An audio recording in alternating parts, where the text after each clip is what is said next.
Assalamualaikum warahmatullahi wabarakatuh.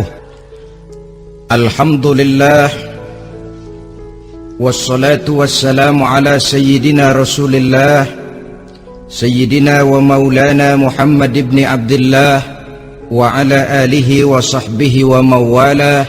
La hawla wa la quwwata illa billah. Amma ba'du. Bapak-bapak, ibu-ibu, saudara-saudara kaum muslimin rahimakumullah, sudah menjadi keyakinan dalam kehidupan kita bahwa segala yang ada permulaannya tentu akan ada penghabisannya. Setiap yang punya awal mesti akan punya akhir. Tidak ada keabadian dalam kehidupan dunia ini. Semuanya datang dan pergi silih berganti, berubah oleh pergeseran masa dan pertukaran waktu. Demikianlah kalau kita mau merenungi kehidupan dari alam di sekitar kita. Sejak dari kehidupan tumbuh-tumbuhan, binatang, sampai kepada kehidupan kita, makhluk bernama manusia. Lihatlah kita manusia misalnya. Dimulai sejak kita terlahir ke alam ini, keluar dari alam rahim ibu, menjadi bayi yang merah tidak berdaya, untuk kemudian berangsur meningkat menjadi anak-anak.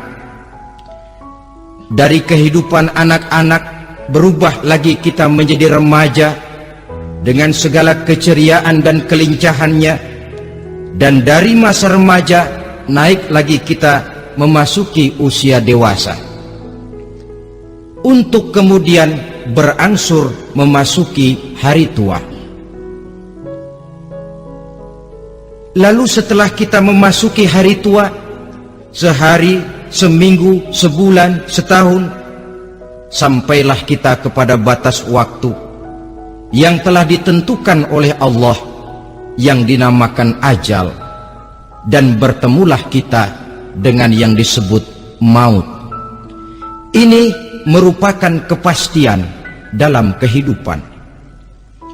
Kalau saja kita mau merenung perubahan-perubahan yang terjadi pada diri kita, seharusnya membuat kita insaf dan sadar. Dikala remaja kita begitu lincah, punya rambut yang hitam ikal berderai, punya lesung di pipit, punya senyum yang indah menawan setiap orang yang melihat, punya kulit yang kencang dan bersih. Manakala kita memasuki hari tua, perubahan frontal pun terjadi. Kulit mulai jadi keriput, rambut yang tadinya hitam ikal berderai mulai memutih, nikmat berkurang, gigi yang tadinya utuh dan sanggup mengunyah apa saja, satu demi satu permisi meninggalkan kita. Sangat boleh jadi dikala remaja kita senyum semua orang terpikat, dikala hari tua dengan kulit yang keriput dan gigi yang tidak ada lagi, manakala kita senyum mungkin orang bakal lari dari sekitar kita. Kemana keindahan yang tadinya begitu menawan? Kemana senyum lesung pipit yang tadinya menarik perhatian orang? Pergi meninggalkan kita, berubah oleh pergeseran masa dan pertukaran waktu. Nah, bila maut datang menjemput kita, selesailah kehidupan sampai di situ? Ternyata belum. Kalau lahir merupakan perpindahan hidup dari alam rahim ke alam dunia, maka mati hakikatnya merupakan perpindahan hidup dari alam dunia ini ke alam kehidupan yang berikutnya, yang dinamakan dengan alam barzah. Andai kata hidup cuma sekali, secara moral kita sanggup berkata, alangkah tidak adilnya Tuhan. Kenapa? Dalam kehidupan ini kan aneka ragam terjadi. Ada orang yang zolim, ada orang yang dizolimi, ada orang yang membunuh, ada orang yang terbunuh, ada orang yang kaya, ada orang yang miskin, ada orang yang jujur, ada orang yang menghalalkan segala cara. sehingga banyak ketidakadilan yang terlepas daripada pengadilan dunia. Lalu orang pun bilang, di dunia ini katanya banyak pengadilan tapi sulit keadilan. Di dunia ini mudah mencari pengadilan tapi sulit untuk mencari ketidakadilan. Andai kata hidup cuma sekali, tidak akan ada hidup sesudah hidup yang sekarang ini. Bagaimanakah nasib mereka yang lepas dari pengadilan dunia ini? Alangkah tidak adilnya Allah andai kata tidak ada kehidupan sesudah hidup yang sekarang. Tentulah akan terjadi di mana orang menghalalkan segala macam cara untuk mencapai tujuan. Yang penting kan saya kaya, yang penting kan saya punya jabatan dan kedudukan tinggi. Kalau perlu jilat atas, kalau perlu sikut kiri kanan, kalau perlu injak bawah, injak yang bawah.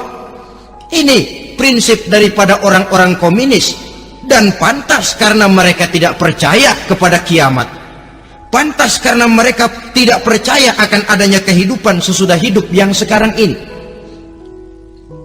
Maka saya menghimbau kepada seluruhnya, kita sudah kadung menyepakati negara ini berdasarkan Pancasila. Kita sudah kadung konsensus bahwa PKI dengan seluruh ajarannya tidak punya hak hidup di bumi Pancasila yang kita cintai ini. Maka salah satu ajaran PKI tujuan menghalalkan cara. Kita orang Indonesia yang berbudi pekerti luhur, yang punya nilai budaya tinggi, janganlah sampai mencaci PKI, membubarkan PKI, mengutukkan PKI, tapi dalam kehidupan sehari-hari prakteknya prinsip komunis kita pakai. Apa itu? Tujuan menghalalkan cara. Asal sudah tujuan tercapai, cara apapun saja halal.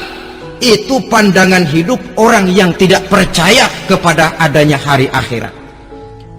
Sebagai muslim yang yakin akhirat ada, kiamat pasti akan datang. Hidup tidak cuma sekali. Maka kalau kita zalim, kalau kita berbuat aniaya, kalau kita melakukan korupsi, kalau kita merugikan orang lain, boleh jadi kita terlepas daripada pengadilan dunia.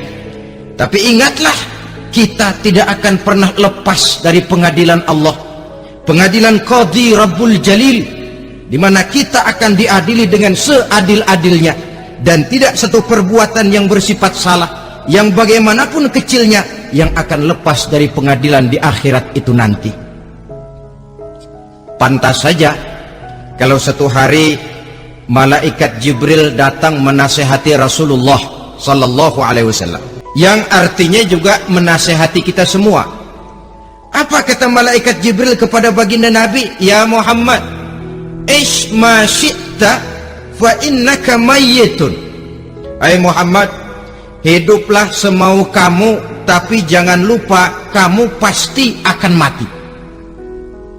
Kalau memang dilarang tidak terlarang, dicegah tidak tercegah, kamu mau melaksanakan hidup menurut maumu sendiri, persilahkan, hiduplah menurut mau dan gayamu.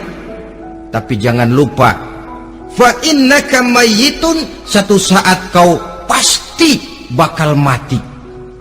Dan mati itu bukan akhir dari segalanya, dia babak baru bagi kehidupan selanjutnya. Silakan hidup menurut maumu, tapi jangan lupa kau pasti akan mati. Wa'mal ma syi'ta fa innaka majziyun bih.